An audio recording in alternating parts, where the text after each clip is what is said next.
Hello दोस्तों, मैं doctor Muzammil. आज आप लोगों को इस वीडियो में दिखाऊंगा KY रिमूवल कैसे करते हैं। ये 65 ईयर ओल्ड मेल पेशेंट है जिनका एक्सीडेंट हुआ था। ये RTA था।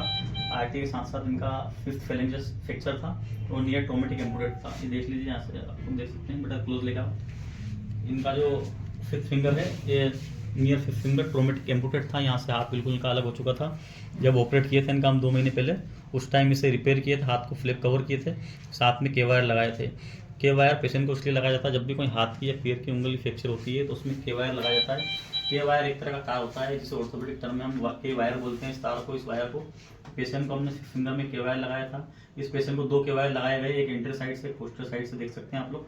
ये पेशेंट का 5th फेलेंजस और 5th इधर पे मेटाकार्पल बोन फ्रैक्चर था। तो इस फ्रैक्चर के लिए पेशेंट को KY अप्लाई किया गया। इस पेशेंट में हमने 2 KY अप्लाई किए गए। KY अप्लाई करने के बाद पेशेंट को उसके बाद में कुछ एंटीबायोटिक्स दिए जाते हैं। एंटीबायोटिक्स के साथ साथ कुछ कैल्शियम सप्लीमेंट दिए जाते हैं, जो कि पेशेंट पिछले 1.5 से 2 महीने से ले रहा है कंटिन्यूस। उसके बाद इसको 6 हफ्ते तक हम लगा के रखते हैं। 6 हफ्ते बाद पेशेंट का रिपीट एक्सरे किया जाता है। एक्सरे में देखते हैं कि पेशेंट की जो बोन है यूनियन हुई नहीं हुई। फ्रैक्चर 2 तरह के होते हैं, एक यूनियन, एक नॉन यूनियन।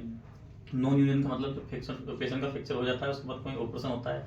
ऑपरेशन के 1-2 महीने बीतने के बाद अगर पेशेंट की हड्डी नहीं जुड़ती है तो उसे हम नॉन यूनियन फ्रैक्चर बोलते हैं। अगर हड्डी जुड़ जाती है तो उसे हम यूनियन फ्रैक्चर बोलते हैं। तो पेशेंट का जो फ्रैक्चर पहले था नॉन यूनियन था, और जब पिछले महीने आया था हमारे पास, अभी हमने एक्सरे किया इनका आज, तो जो फ्रैक्चर यूनियन हो चुका है, फ्रैक्चर जुड़ चुका है। तो फ्रैक्चर यूनियन होने के बाद उस KY को, उस प्लेट को, या जो भी इम्प्लांट लगता है उसे निकाल देते हैं। तो पेशेंट की जो फेलेंजस फ्रैक्चर थी, फेलिंग्स फ्रैक्चर थी, उसका हमने एक्सरे कर लिया। पेशेंट का यूनियन फ्रैक्चर हो चुका है। तो अभी इसका हम इम्प्लांट रिमूव कर देंगे। इम्प्लांट रिमूव किस तरह करते हैं अभी आप लोगों को दिखाऊंगा। बेटा इंस्ट्रूमेंट दो, बेटा वगैरह वो दे दे माने लोग मुझे बता। चल तू हट तो थोड़ा बिना ग्लव्स के थोड़ा बाहर आ जा।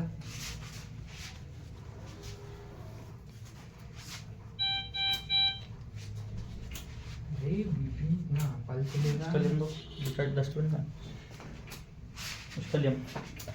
पहले पेंटिंग किया जाता है, उसके बाद स्टलियम से क्लीन किया जाता है, ताकि जो हम इम्प्लांट निकालेंगे, इम्प्लांट साइड पिन तक इन्फेक्शन ना हो। उसके लिए पहले अच्छे से बिटाडिन और सैनिटाइजर से क्लीनिंग की जाती है। उसके बाद KY को रिमूव किया जाता है।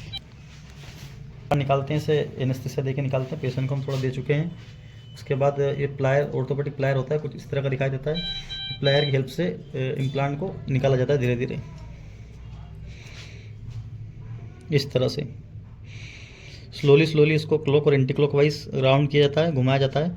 इस तरह से clockwise anti clockwise anti clockwise roll करके KY को स्लोली रिमूव किया जाता है। क्लॉकवाइज और एंटी क्लॉकवाइज करके KY को रिमूव किया जाता है। आप लोग देख सकते हैं ये एक KY निकल चुका है। ये कुछ इस तरह का दिखाई देता है।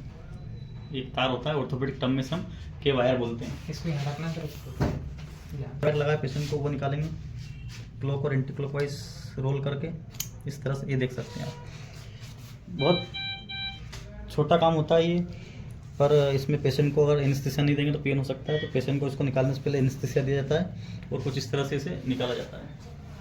Thank you.